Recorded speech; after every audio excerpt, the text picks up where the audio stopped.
আসসালামু আলাইকুম viewers, find job বিডিতে আপনাদের স্বাগতম। ভিউয়ার্স, বাংলাদেশ সরকার কর কমিশনের কার্যালয়ে ১০৩টি পদে আবার একটি অনেক বড় নিয়োগ প্রকাশ করেছে। নিয়োগটি প্রকাশিত হয়েছে ২ মে ২০২৪ তারিখে।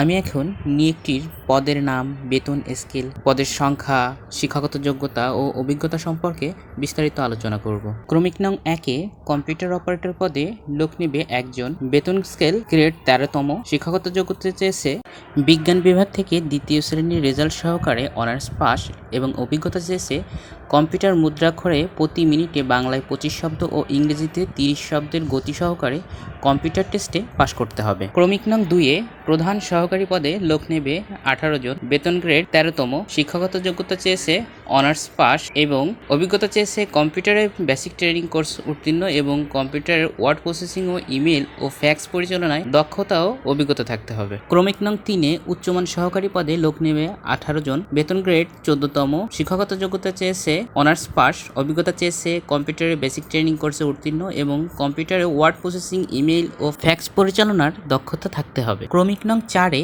৬০ মুদ্রাক্ষরিক কাম কম্পিউটার অপারেটরে লোক নেবে ২১ জন। বেতন গ্রেড ১৪তম। শিক্ষকতা যোগ্যতা চেয়েছে ন্যূনতম দ্বিতীয় শ্রেণীর রেজাল্ট সহকারে অনার্স পাস। অভিজ্ঞতা চেয়েছে কম্পিউটার ব্যবহারে দক্ষতা থাকতে হবে এবং computer word processing, email, fax machine ইত্যাদি চালানোর দক্ষতা থাকতে হবে এবং ষাটলিপি লিখনে ইংরেজিতে সর্বনিম্ন গতি ৭০ এবং বাংলায় সর্বনিম্ন ৪৫ শব্দ লেখার গতি থাকতে হবে এবং কম্পিউটার মুদ্রাক্ষরিকে ইংরেজিতে সর্বনিম্ন ৩০ শব্দ এবং বাংলায় সর্বনিম্ন ২৫ শব্দের গতি থাকতে হবে। ক্রমিক নং ৫-এ অফিস সহকারী কাম কম্পিউটার মুদ্রাক্ষরিক পদে লোক নেবে ২৩ জন। বেতন স্কেল ১৬তম গ্রেড। শিক্ষকতা যোগ্যতা চেয়েছে এসএসসি পাস। অভিজ্ঞতা চেয়েছে কম্পিউটার ব্যবহারের দক্ষতা, computer word processing, email, fax machine ইত্যাদি চালানোর দক্ষতা ও অভিজ্ঞতা থাকতে হবে এবং কম্পিউটার মুদ্রাক্ষরিকে ইংরেজিতে সর্বনিম্ন গতি ২০ শব্দ এবং বাংলায় সর্বনিম্ন গতি ২০ শব্দ থাকতে হবে। আর ক্রমিক নং ১ থেকে ৫ পর্যন্ত ঢাকা বিভাগের সমস্ত জেলার প্রার্থীগণ আবেদন করতে পারবেন। ক্রমিক নং ৬-এ অফিস সহায়ক পদে লোক নেবে ২২ জন। বেতন গ্রেড ২০তম।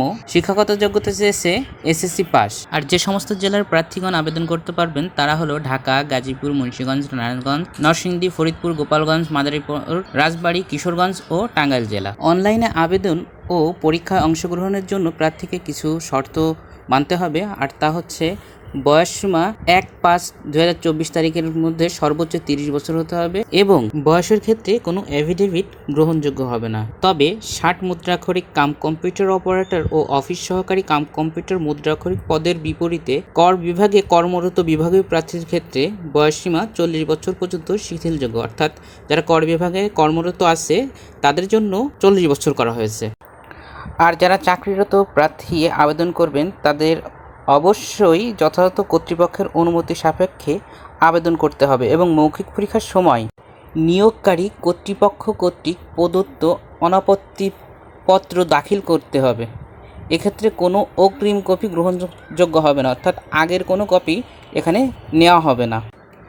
প্রার্থী বীর মুক্তিযোদ্ধা বা শহীদ মুক্তিযোদ্ধার পুত্র বা কন্যা বা পুত্র কন্যা হলে আবেদনপত্রে তা স্পষ্টভাবে উল্লেখ করতে হবে এবং সরকারের সর্বশেষ নীতিমালা অনুযায়ী কোটা বণ্টন করা হবে এবং অনলাইনে আবেদন ও নিয়োগ পরীক্ষা সংক্রান্ত যে কোনো বিষয়ে নিয়োগকারী কর্তৃপক্ষের সিদ্ধান্তই চূড়ান্ত বলে গণ্য হবে। আর মৌখিক পরীক্ষার সময় প্রার্থীর যে সমস্ত কাগজপত্র চেয়েছে তার মূল কপি দেখাতে হবে এবং প্রথম শ্রেণীর গেজেটেড কর্মকর্তা দ্বারা সত্যায়িত সকল সনদের ফটোকপি বা ছায়ালিপি দাখিল করতে হবে। প্রার্থীকে যে সমস্ত কাগজপত্র প্রদর্শন করতে হবে তা হচ্ছে প্রার্থীর সকল শিক্ষাগত যোগ্যতার সনদ, প্রার্থী যে ইউনিয়ন বা পৌরসভা বা যে ওয়ার্ডের বাসিন্দা সে ইউনিয়ন পরিষদের চেয়ারম্যান বা পৌরসভা মেয়র বা সিটি কর্পোরেশনের ওয়ার্ড কাউন্সিলর কর্তৃক প্রদত্ত নাগরিকত্ব সনদ, প্রথম শ্রেণীর গেজেটেড কর্মকর্তা কর্তৃক প্রদত্ত চারিত্রিক সনদ, মহিলা কোটা ব্যতীত অন্যান্য কোটা দাবির সমর্থনে প্রার্থীকে যথাযথ কর্তৃপক্ষ কর্তৃক প্রদত্ত সনদ, জাতীয় পরিচয়পত্র বা জন্ম নিবন্ধন অনলাইনে পূরণকৃত আবেদনপত্রের কপি ও প্রবেশপত্রের কপি, আবেদনকারী বীর মুক্তিযোদ্ধা বা শহীদ বীর মুক্তিযোদ্ধার পুত্র কন্যা কিংবা বীর মুক্তিযোদ্ধা বা শহীদ মুক্তিযোদ্ধার পুত্র কন্যার পুত্র বা কন্যা হলে মুক্তিযোদ্ধার সনদপত্র জমা দিতে হবে এবং শারীরিক প্রতিবন্ধী এতিম ক্ষুদ্র নৃগোষ্ঠী এবং আনসার ও ভিডিপি প্রার্থীদের ক্ষেত্রে সরকারের সর্বশেষ নীতিমালা অনুযায়ী উপযুক্ত কর্তৃপক্ষ কর্তৃক প্রদত্ত হবে। আর আবেদন শুরু হবে 9 মে 2024 তারিখে এবং শেষ হবে 23 মে 2024 তারিখ পর্যন্ত। আর আবেদন ফিটা হচ্ছে ক্রমিক নং 1 থেকে 5 পর্যন্ত 200 টাকা এবং ক্রমিক নং 6 এর জন্য 100 টাকা। আমি বলবো যাদের যোগ্যতা এবং অভিজ্ঞতা রয়েছে তারা সকলেই আবেদন করবেন। আর এমন সব চাকরির সার্কুলার পেতে আমার চ্যানেলটি সাবস্ক্রাইব করতে পারেন। ধন্যবাদ সবাইকে।